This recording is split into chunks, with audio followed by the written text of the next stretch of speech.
Pierre Moscovici, bonsoir. Merci d'être avec nous dans C'est pas tous les jours dimanche. Vous êtes le premier président de la Cour des comptes et à ce titre, président du Haut Conseil des finances publiques. Et c'est évidemment de finances publiques dont nous allons parler ce soir.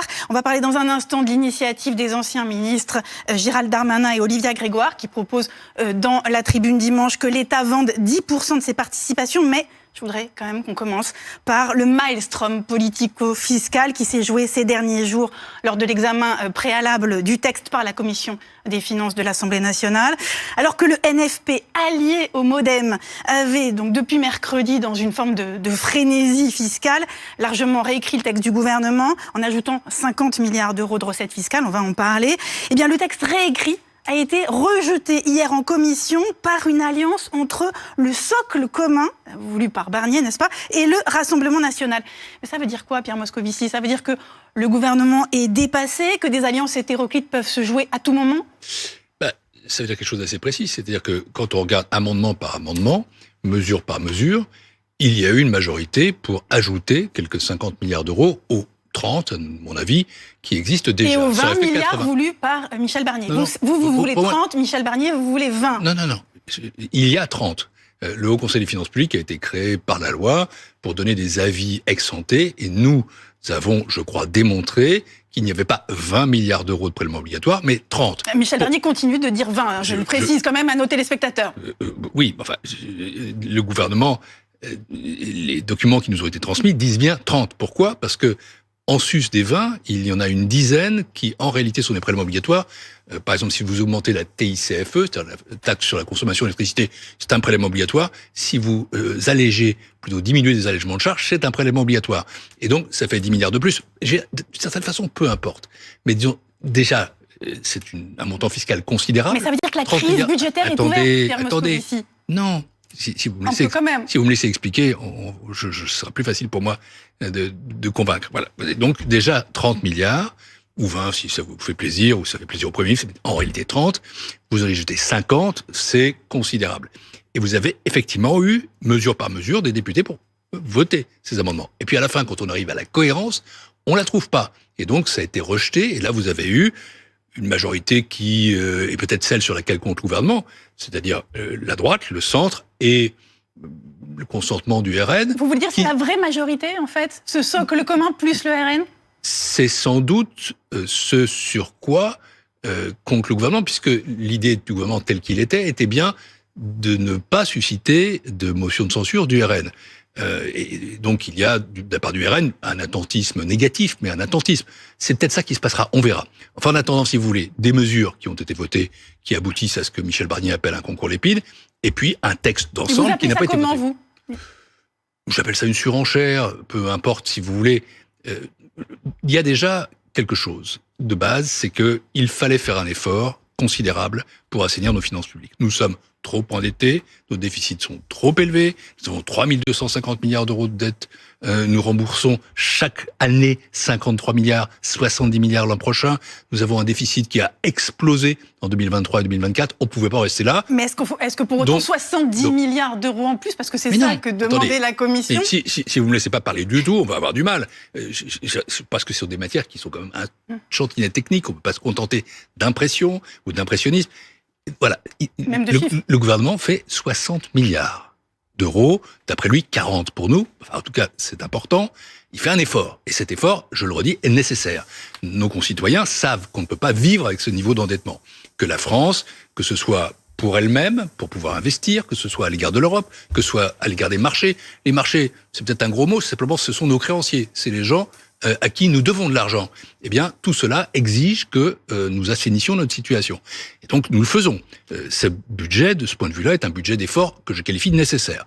C'est-à-dire qu'on passe le déficit de quelque 6% du PIB par an, aujourd'hui, un petit peu plus, c'est-à-dire 2 fois plus que ce qui serait requis, 3% par les règles européennes, au passage, ce que font la plupart de nos partenaires, on le passe à 5%. C'est beaucoup. Si vous ajoutez à ça quelques 50 milliards d'euros d'impôts en plus, alors à ce moment-là, vous êtes à la fois dans un ajustement qui est massif, probablement trop massif pour l'économie, et puis ça compromet sans aucun doute la compétitivité de l'économie française. Donc il faut raison garder. L'équilibre du gouvernement, Est-ce que c'est 50-50 ? Est-ce que c'est 60-40 en économie ? Ou est-ce que c'est 70-30 comme nous le pensons en impôts ? Je veux dire, on peut pas le bouger beaucoup, me semble-t-il. Oui, mais cet épisode, Pierre Moscovici, nous montre quand même que la crise budgétaire, il y a une crise budgétaire qui menace, c'est-à-dire qu'il y a une crise politico-budgétaire. Il y a une crise politique. Oui. Cette crise politique, elle est née des élections, c'est pas à moi de la commenter. Je suis premier président de la Cour des comptes. Et elle va continuer. C'est-à-dire, vous avez une assemblée dans laquelle vous n'avez pas de majorité. Vous avez ce qu'on appelle un socle commun, qui n'est même pas une majorité. Michel Barnier appelle le socle commun. Il l'appelle, c'est pas une mauvaise formule. En tout cas, ce n'est même pas une majorité relative. C'est juste deux groupes. Non, pas deux groupes d'ailleurs, plus de groupes. Plus que de groupes. C'est, disons, Renaissance avec ses différentes composantes. EPR désormais, Ensemble pour la République. Bon, très bien. C'est deux formations, très bien, qui, mises bout à bout, arrivent à quelques 210 députés, alors que la gauche peut toper à peu près à 200. Donc, si vous voulez, il faut effectivement au milieu qu'il y ait un arbitre des élégances, qui est le Rassemblement national, et voilà, donc ça met l'Assemblée dans une situation d'inconfort permanent. Et il faut s'habituer à vivre avec. Et en même temps, il faut trouver son chemin, son GPS. Et ce que dit le Premier ministre me semble, de ce point de vue-là, assez sensé, qui est que il faut que cet effort soit fait, et il ne faut pas qu'il soit trop déformé. Et dans le même temps, il faut que le débat ait lieu. Moi, je suis pour que le débat ait lieu. Parce que vous avez lu, comme moi, ce que dit Michel Barnier dans le journal du dimanche. Il a dit, contrairement à Gabriel Attal, par exemple, ou Laurent Wauquiez, qui préconisait un recours rapide au 49.3, le Premier ministre a dit, je cite, « Nous faisons le pari de laisser la discussion se dérouler à l'Assemblée nationale. Ensuite, elle aura lieu au Sénat. » Ça me paraît assez sensé. Pourquoi ? Parce que précisément, nous sommes dans cette situation qui n'est pas une situation classique, parce que les Français sont avides de démocratie, parce que je pense que le gouvernement, étant encore plus minoritaire que le précédent, ne pourrait pas se permettre de faire des 49.3 à répétition, parce que ça finit par marquer l'opinion, et ça donne l'impression qu'on ne laisse pas la diversité des Français s'exprimer. Oui, mais on peut laisser la diversité des Français s'exprimer. À la fin, la seule ressource, ça va être quand même le 49.3. Alors, peut-être pas, parce qu'il y en a plusieurs. Je ne veux pas être trop technique, mais d'abord, on peut effectivement ne pas avoir de 49.3, puis aller au Sénat. On peut avoir une commission mixte paritaire qui soit conclusive, c'est-à-dire quelques députés et sénateurs qui, ensemble, adoptent un texte. C'est très serré, mais il se peut qu'il y ait une voix de majorité pour le texte. C'est pas le scénario le plus probable. Si ça ne passe pas, vous pouvez encore reprendre votre texte par ordonnance. Vous pouvez avoir un 49.3 final. Vous pouvez avoir un 49.3 sur la première partie, un 49.3 sur la deuxième partie. Mais en tout cas, je pense que l'attitude initiale de Michel Barnier, qui n'exclut pas le 49.3, qui consiste à dire il faut quand même laisser le débat avoir lieu et éventuellement améliorer ce budget. Ils disent pas tout de suite. En fait, ils disent 49.3, il y aura sans doute, mais pas tout de suite. C'est ça le discours. Ça paraît assez sage. Et puis, il se peut aussi qu'il n'y ait pas de 49.3 du tout. En attendant, la base, c'est de laisser le débat se dérouler. Alors, et ça me paraît plutôt pas mal. Est-ce que vous pensez que ce projet tel que présenté par Michel Barnier, il est assez inventif, ou quelles dépenses vous auriez pu imaginer pour retrouver l'équilibre ? On me présentait tout à l'heure comme l'arbitre des élégances, je n'y prétends sûrement pas. Je suis, moi, premier président de la Cour des comptes, président du HCFP, au Conseil des finances publiques, qui donne des avis sur les projets de loi. Vous distribuez des bons et des mauvais points, néanmoins. Non, Pierre Moscovici, dans toute la séquence. Nous donnons des avis et puis nous portons des appréciations. C'est ce qu'on appelle des bons et des mauvais points. Mais pas des conseils. C'est-à-dire, c'est pas à moi de dire voilà ce qu'il aurait fallu faire, voilà quel budget alternatif il aurait présenté. Mais je ferai une réflexion dans votre sens. C'est-à-dire, je pense que c'est un budget qui non seulement est un budget d'effort nécessaire, mais c'est un budget d'urgence. Le Premier ministre a été nommé très tard, vers le 15 septembre, un mois plus tard que ce qui était prévu. Donc il a eu très peu de temps. Il a eu très peu de temps, et dès lors, il s'est tourné, c'est pas illogique, mais davantage vers la fiscalité que vers les économies. Les économies, ça prend du temps, parce que pour faire des économies intelligentes, il faut convaincre, il faut faire des réformes. Mais vous pourriez le regretter. Je regrette. Ce que je regrette, c'est que nous nous soyons mis collectivement dans la situation d'avoir un budget présenté aussi tard. Mais une fois qu'on constate qu'il est présenté tard du fait de la situation politique, à ce moment-là, il n'est pas illogique qu'il y ait une part importante sur la fiscalité. Mais pour les années suivantes, attention, je veux le dire à ceux qui nous écoutent ou nous regardent, il ne faut pas se faire d'illusions. C'est pas la dernière année où nous faisons un effort, c'est la première. C'est-à-dire, nous sommes sortis d'un certain cycle budgétaire qui était expansionniste, qui était marqué par le quoi qu'il en coûte et par des baisses d'impôts. Dans les années suivantes, ce ne sera pas le cas. Nous devrons diminuer progressivement notre déficit pour passer de 6,1 à 3%. Certes, un peu plus tard que prévu, je l'avais proposé en 2029, mais tout de même, chaque année, il faudra trouver probablement une vingtaine de milliards d'euros d'économies supplémentaires et très peu d'impôts, parce que les impôts, vous le faites une fois, mais 2 fois, bonjour les dégâts. Alors, vous n'avez pas voulu nous dire quelles dépenses vous auriez proposé pour assurer l'équilibre. Non, mais je crois simplement qu'il faudra, pour cette année, très bien, nous avons cet équilibre-là, mais pour les années suivantes, ça devrait être très différent, et il faudra du coup réfléchir de manière inventive, créative, intelligente aux économies qu'on peut faire dans la durée. Et alors justement, quand vous voyez, comme nous, que les anciens ministres Olivia Grégoire et Gérald Darmanin, et puis 21 parlementaires, ont signé une tribune pour proposer donc de vendre 10%, que l'État vende 10% de ses participations, ce qui rapporterait, disent-ils, autant voire plus que la hausse contre-productive de l'impôt sur les sociétés ou l'augmentation des charges du travail prévues par le gouvernement. Ça vous inspire quoi? Est-ce que c'est créatif? Est-ce que c'est inventif? Ça mérite expertise. C'est pas quelque chose de totalement nouveau. C'est ce qu'on appelait des privatisations avant. Et ça a été fait à plusieurs reprises dans l'histoire, par la droite surtout, mais aussi par la gauche. J'ai appartenu à un gouvernement, celui de Jospin, où il y a eu pas mal de privatisations. Alors, une fois qu'on dit ça, il faut regarder un peu dans le détail. Première chose, oui, vous vous dites, voilà, on liquide du capital. Mais en réalité, il y a aussi des dividendes qui reviennent de ce capital. Par exemple, EDF verse un dividende très important. Le jour où EDF n'est plus une entreprise publique, la ligne recette, la ligne recette en même temps que la ligne dépense. Voilà. La deuxième chose, c'est que se pose derrière un problème qui est un problème de souveraineté.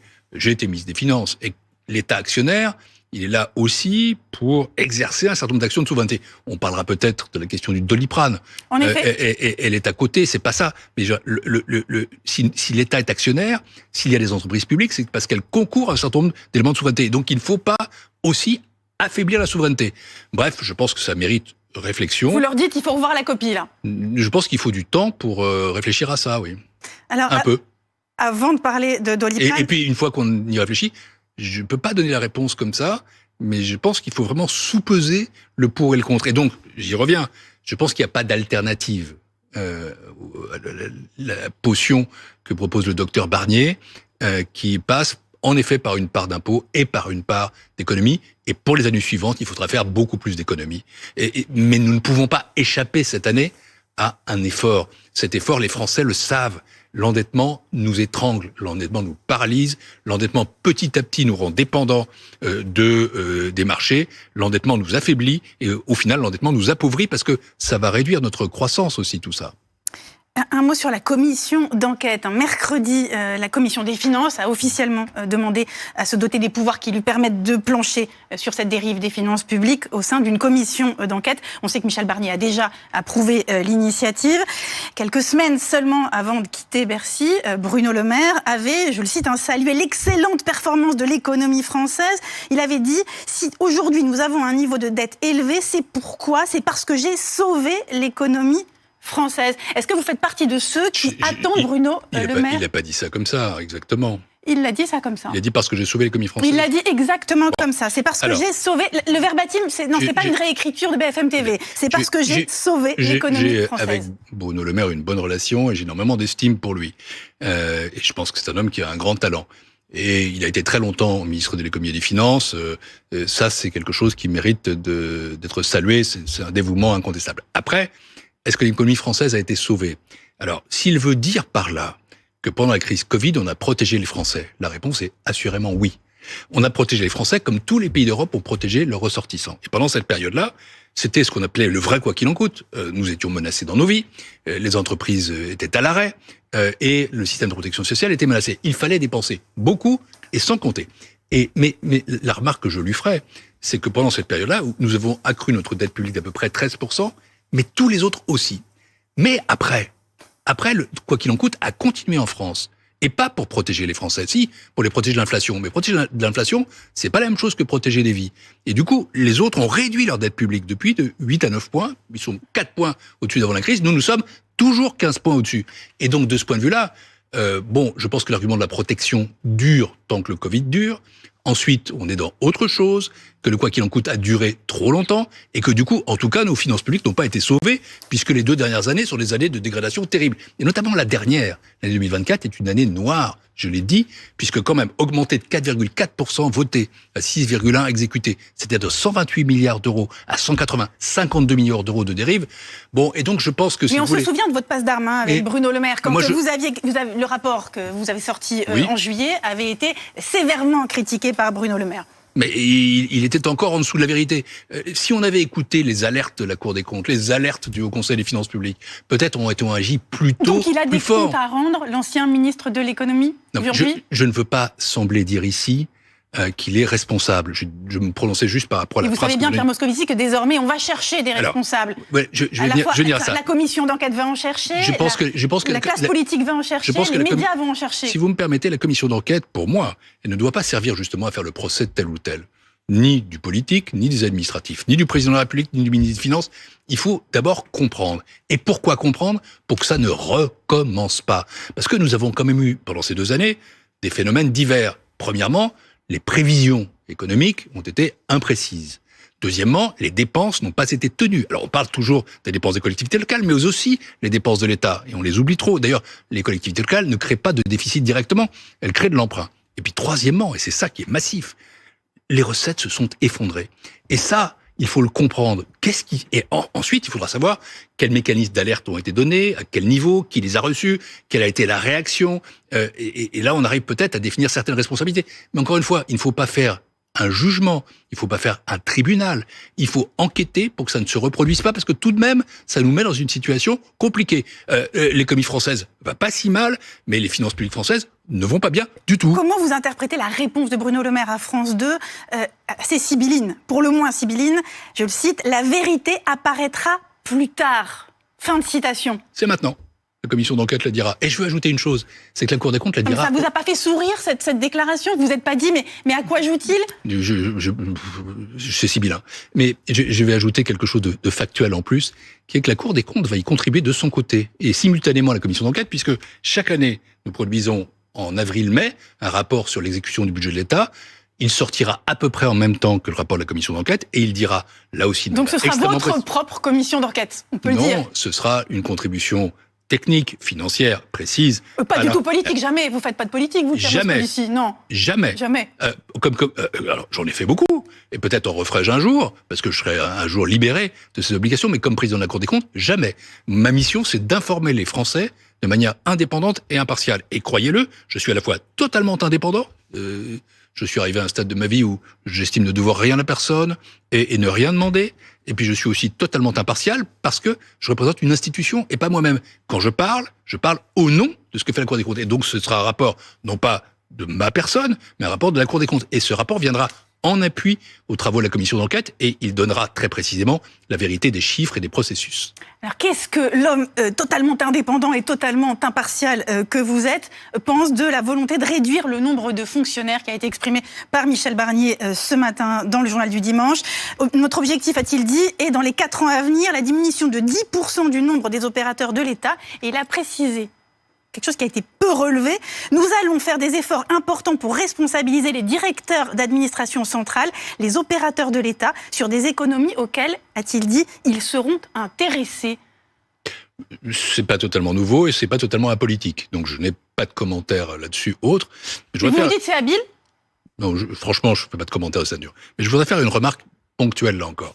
C'est que la Cour des comptes a rendu un rapport sur les finances publiques locales, dans lequel nous avons dit que nous pouvions revenir, nous en sommes persuadés, au niveau d'emploi qui était prévu, qui existait en 2010, qui était 100 000 emplois dans les collectivités locales de moins à l'horizon 2030.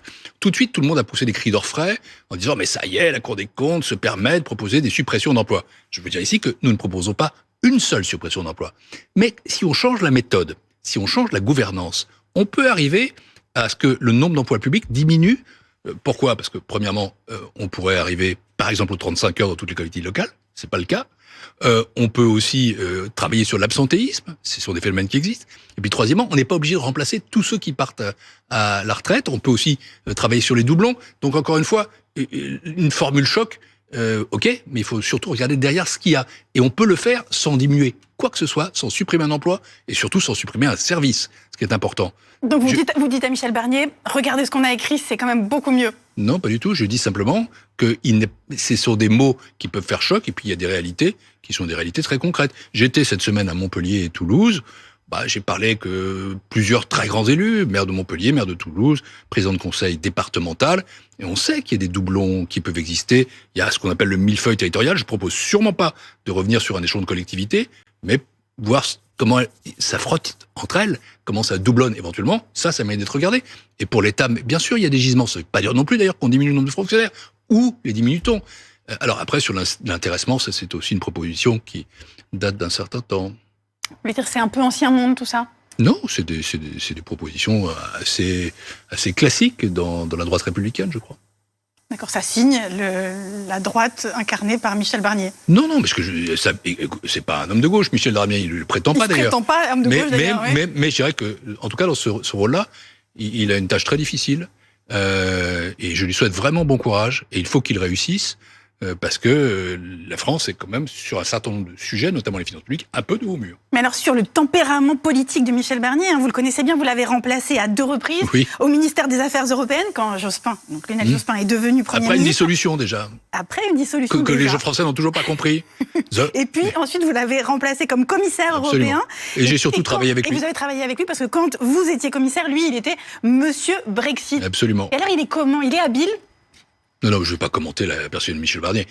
Personnalité politique, Pierre Moscovici. Écoutez, c'est un homme qui est très solide, très expérimenté, qui a le calme des vieilles troupes, et qui, je pense, a pour les Français en tout cas un mérite, c'est qu'on a le sentiment qu'on est revenu à quelque chose d'un peu solide. Après, il a ses qualités et ses défauts, comme nous tous, comme moi. Je dirais une chose, c'est que pour les gens de ma génération, il nous rend un grand espoir. Il vous rend jeune, vous voulez dire? On se dit tout à coup que l'avenir est là. Tout est possible. Vous serez peut-être bientôt Premier ministre? Non, pas bientôt, parce que je ne pense pas du tout que je mets 203. Ah oui? Non, je ne pense pas, je mets 203. Alors, un petit mot quand même sur Emmanuel Macron. Donc, le président de la République a livré une colère froide. C'était jeudi soir, à l'issue du sommet européen à Bruxelles. Il est arrivé peu après 21h30 dans la salle de conférence française, donc au siège du Conseil européen. Et voici le préambule de sa conférence de presse. On regarde. Je dois vous dire combien j'ai été stupéfait de lire tant de commentaires, de réactions devant des propos que j'aurais tenus sans se poser la question de savoir ce qu'ils disaient et ce que j'aurais exactement dit. Et je crois que je dis suffisamment sur la situation au Proche-Orient pour ne pas avoir besoin de ventriloque. Tout cela est une preuve, au fond, d'un délitement du débat public et d'un manque de professionnalisme des ministres qui ont répété des propos déformés, des journalistes qui les ont repris et des commentateurs qui ne se sont pas attardés à la véracité de tels propos. Alors, pour nos téléspectateurs, je le précise, les propos prétendument déformés, ce sont les propos suivants que Emmanuel Macron aurait déclarés lors du dernier Conseil des ministres, mardi. Monsieur Netanyahou ne doit pas oublier que son pays a été créé par une décision de l'ONU. Voici les propos d'Emmanuel Macron, selon donc une information du Parisien qui a été confirmée par BFM TV. Et donc, au lieu de démentir ces propos, ce que ne fait pas le président de la République dans cette intervention colère, il vise les journalistes, mais aussi les ministres. À qui il veut faire peur? Vous ne me demandez pas mon avis sur le fond, donc je ne le donne pas. Mais vous pouvez le donner aussi, Pierre Moscovici. Alors, d'abord, je ne sais pas exactement ce qui a été dit, je ne sais pas dans quel contexte. Je viens de rappeler la phrase. Non, oui, mais d'Emmanuel Macron. Certains, je lisais une interview ce matin de Sébastien Lecornu qui la contextualisait, et je crois que c'est aussi à ça que faisait allusion le président. Oui, vous savez que quand on essaie de contextualiser une phrase, Pierre Moscovici, c'est quand même qu'il y a un sujet. Avant de vous, alors, personne n'a démenti cette phrase, même pas l'Élysée. Du coup, je vais répondre directement à votre question sans donner mon avis sur le fond. À savoir que le président de la République, c'est le président de la République. Le Conseil des ministres, c'est le Conseil des ministres. J'ai été pendant 7 ans ministre. Et de ce point de vue-là, d'un certain point de vue, je comprends sa colère. Être ministre, c'est un honneur. Être ministre, c'est un service. C'est un service de la République. Et on n'est pas là pour faire des petites phrases et pour raconter ce qui s'y passe. Ça doit être quelque chose dans lequel il y a une sorte de secret, parce qu'on doit pouvoir y parler. Si on débat au Conseil des ministres et que les paroles sont rapportées, alors à ce moment-là, c'est un lieu qui perd non seulement de sa sacralité, mais de son efficacité, parce qu'on n'y parle plus. Et donc, voilà, c'était une colère par ailleurs dont on sent qu'elle est non seulement froide, mais préparée, parce que manifestement, il lisait un texte. C'est rare de le voir lire un texte, Emmanuel Macron. Vous avez déjà ce souvenir-là, vous ? Dans ces circonstances, en tout cas, rarement. Bon, ça veut dire qu'il y aura de l'ambiance au Conseil des ministres la prochaine fois. Mais ça veut dire qu'il y a une forme de fébrilité. Non, je pense qu'il a voulu dire à ses ministres, ça suffit. Leur faire peur. Leur faire peur, leur montrer ou leur rappeler ce qu'était leur devoir. Il s'en prend aussi aux journalistes, hein. Ça ne vous a pas échappé. Ça ne m'a pas échappé. Voilà, d'ailleurs, l'association de la presse présidentielle s'est insurgée en disant que notre travail de journaliste ne pouvait se résumer à reprendre les déclarations officielles. Autant, je l'ai dit, le Conseil des ministres est un lieu de service et un peu sacré de la République, où le secret doit préexister, autant on ne peut pas dire la même chose pour les journalistes, évidemment. Oui, donc en fait, les journalistes font leur métier, on cherche les journalistes font leur métier. Ce qui se dit dans un Conseil des ministres, a fortiori dans la bouche du président de la République. Il n'y a pas de secret pour un journaliste. Donc il est bien normal de faire état d'une déclaration qui, sur le fond, parce que vous n'en avez pas parlé, sur le fond peut poser des questions.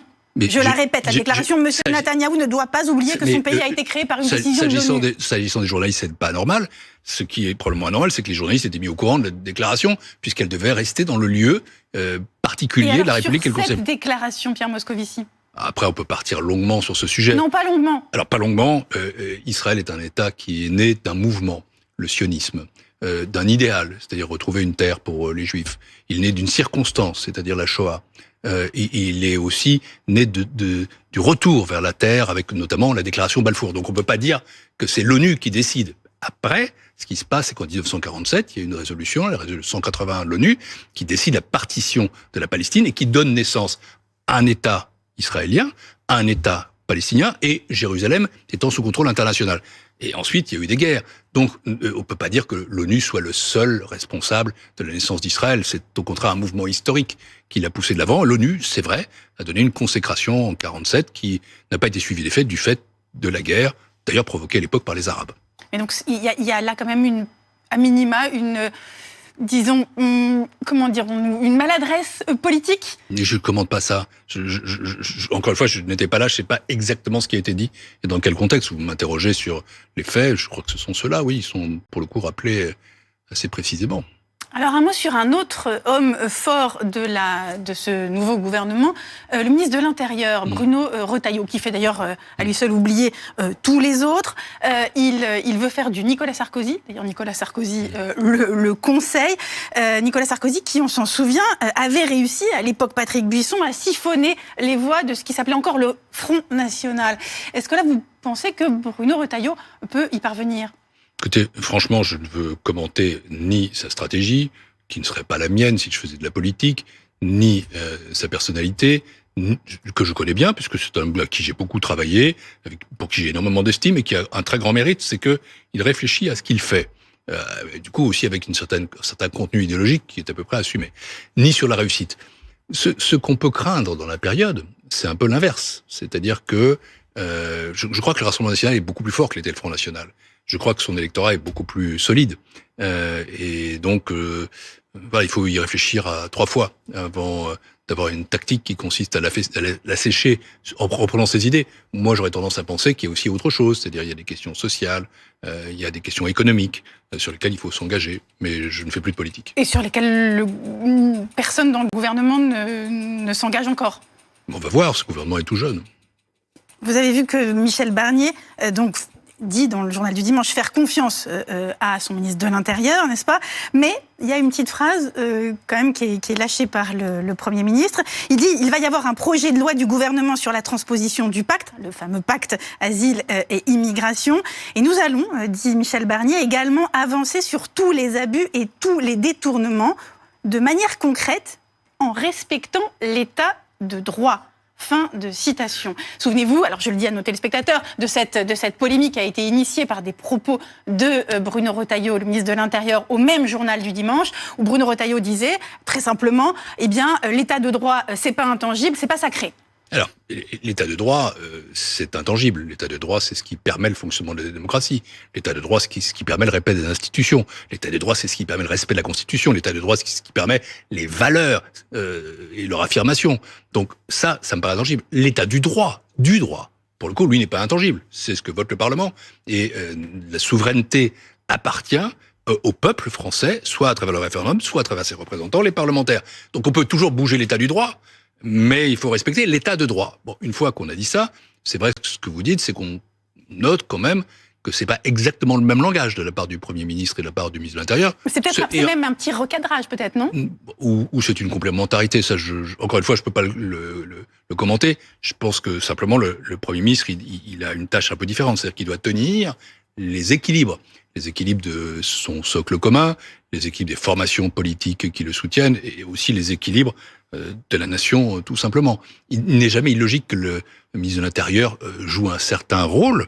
C'est d'ailleurs sa fonction.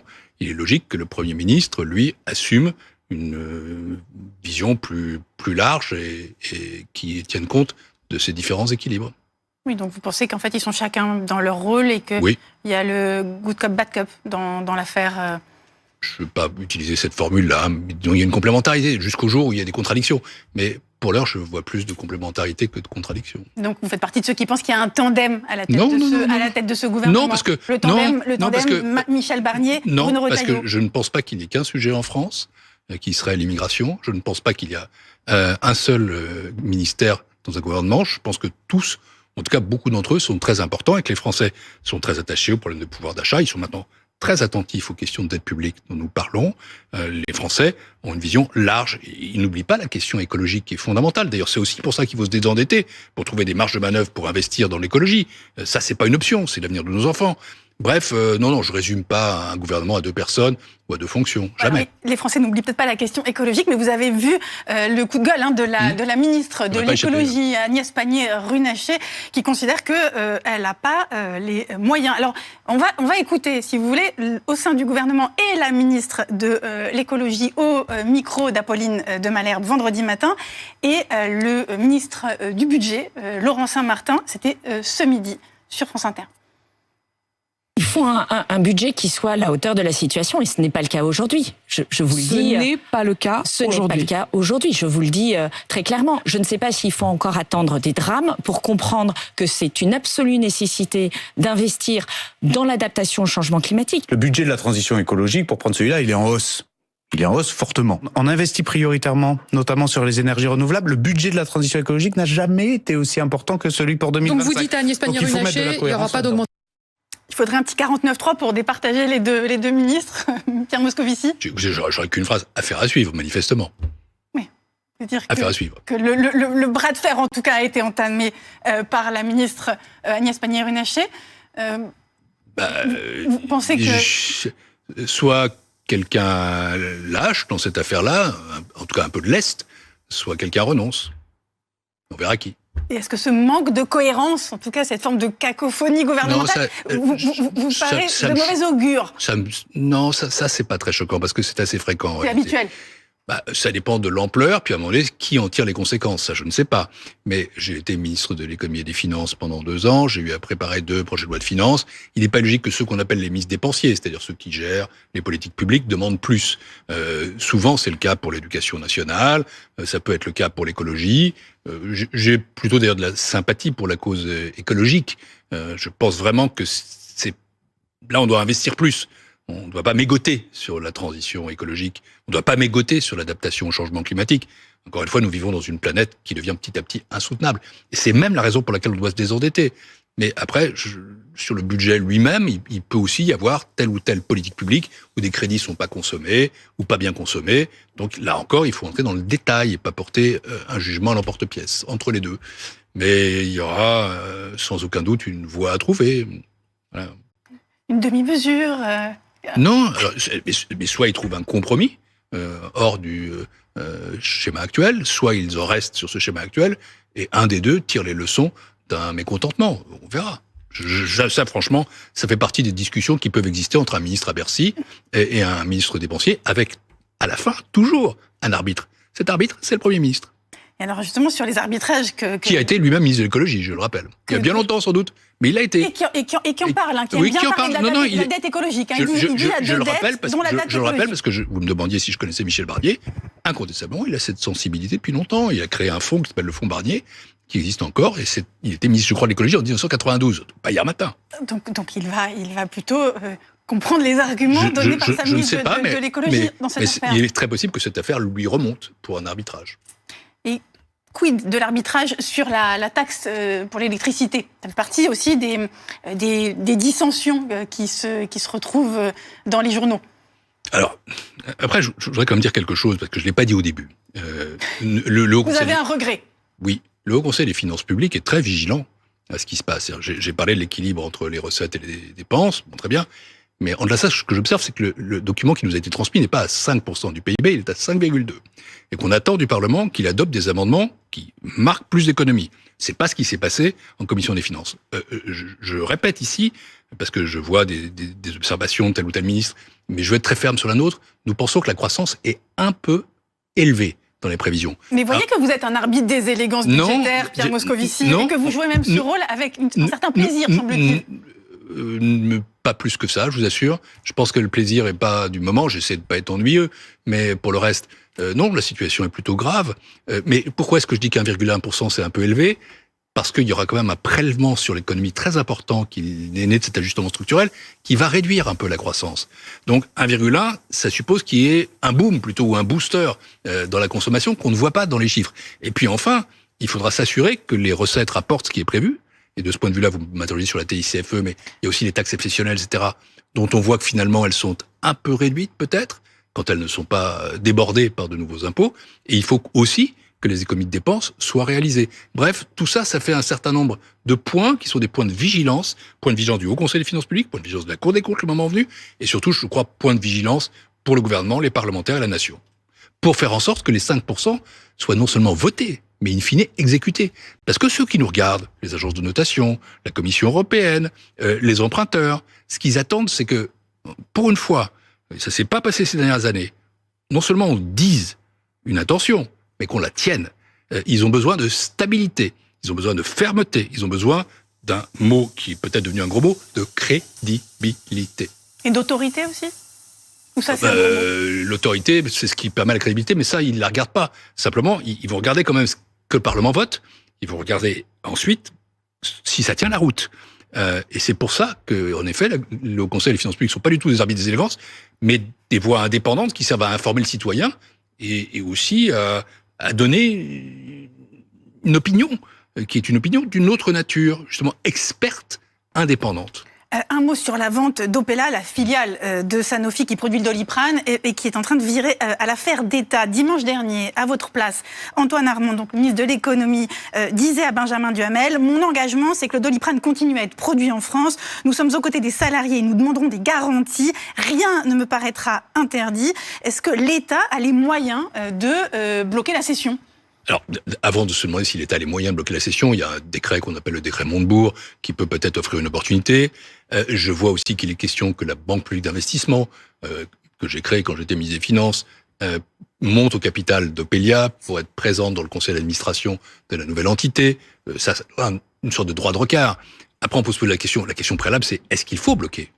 De ce point de vue-là, il y a des voix discordantes. Certains disent oui, et d'autres disent en réalité, ce qu'on fabrique en France, c'est les capsules, et le principe actif, il est produit ailleurs, notamment en Chine, donc nous avons déjà perdu. Je crois qu'il y a plusieurs questions. Il y a une question de souveraineté, il y a une question d'emploi, il faut que les emplois en France soient garantis, il y a une question de production, il faut que la production en France soit garantie, il y a une question de prix, parce que c'est le citoyen qui achète ce médicament qui est le plus consommé en France. Alors donc voilà, je crois que ce sont ça les questions fondamentales. Ensuite, il faut se poser la question de savoir si la cession est nécessaire, et enfin, ce qu'on peut faire. Et donc, j'inverse un peu la problématique. Et vous pensez qu'on va pouvoir faire quelque chose ?